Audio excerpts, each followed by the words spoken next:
वे इसे सुबह बाथरूम में छोड़ आए थे और स्नान के बाद पहनना भूल गए थे। वे उस दिन से महाराज जी के भक्त बन गए। सलिल चंदन चर्चिताय नंदीश्वर प्रमथनाथ महेश्वराय मंदार पुष्प बहु पुष्प सुपूजिताय तस्मै मकाराय नमः शिवाय। रक्षा सूत्र चैनल पर सभी भक्तों का स्वागत है। हम सभी भक्तों को महान संत नीप करोरी बाबा जी महाराज की अद्भुत पावन कथाएं सुनाने जा रहे हैं। कृपया सभी भक्त ध्यान से सुने। महाराज जी वृंदावन में कुछ भक्तों के साथ चल रहे थे। जब वे बकरियों के झुंड को ले जाते कुछ आदमियों के पास से गुजरे। उनमें से एक आदमी चिलम पी रहा था। हशीश और तम्बाकू मिलाकर मिट्टी की चिलम में पी जाती है। महाराज जी ने उस आदमी को रोका और पूछा, तुम कौन हो? उस आदमी ने जवाब दिया, तुम कौन हो? महाराज जी ने फिर से दोहराया, तुम कौन हो? जिसके जवाब में आदमी ने फिर से कहा, तुम कौन हो? महाराज जी ने कहा, मैं एक सफाई कर्मचारी हूँ, एक निम्न जाति। महाराज जी वास्तव में एक ब्राह्मण थे। उस आदमी ने कहा, मैं एक बकरी चराने वाला सफाई करने वालों की तुलना में एक उच्च जाति हूँ। महाराज जी ने उस आदमी से चिलम मांगी। जैसे ही उस आदमी ने चिलम बढ़ाई, महाराज जी ने अपनी हथेली से उसके माथे पर मारा। तब वे उस आदमी को पास के एक आश्रम में ले गए और उसे नहलाकर पवित्र वेशभूषा पहनाई। फिर उस आदमी को दीक्षा दी गई और पहाड़ों में एक आश्रम में ले जाया गया। कुछ वर्ष पहले वृंदावन में मुझे कर्नल मैकन्ना के बारे में यह कहानी बताई गई। कर्नल को साधु या किसी परोपकार के बाबा बिल्कुल पसंद नहीं थे। जब कर्नल घर पर नहीं थे तब महाराज जी उनके घर गए और शयन कक्ष में जाकर उनके बिस्तर पर बैठ गए।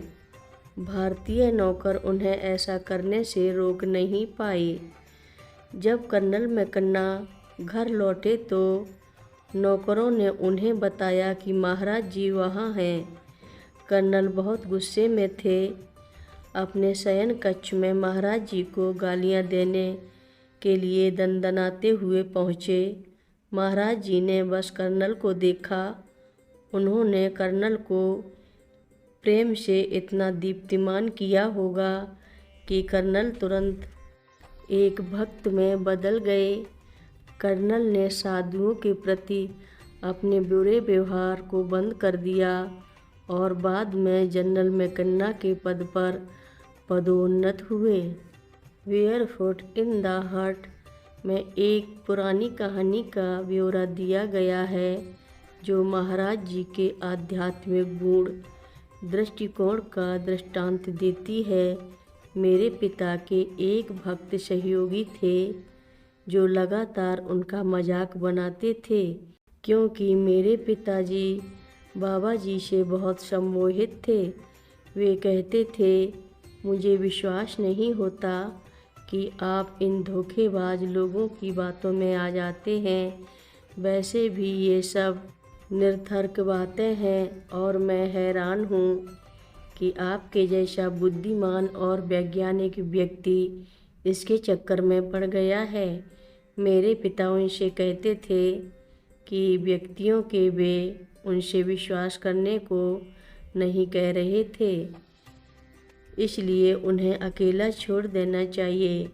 एक दिन बाबा जी शहर में थे और इस सहयोगी ने मेरे पिता से कहा कि वे मेरे पिता के साथ जाकर उस व्यक्ति से मिलना चाहते थे। जो मेरे पिता जैसे बुद्धिमान व्यक्ति को मूर्ख बना सकता है। वे बाबा जी से मिलने के लिए गए। जैसे ही उन्होंने कमरे में प्रवेश किया, बाबा जी ने इस सज्जन को देखा और कहा, आज आप अपना हनुमान जी का लॉकेट पहनना भूल गए हैं। आपको ऐसा फिर कभी नहीं करना चाहिए। एक छोटा लॉकेट जो समान रूप से पहना जाता है।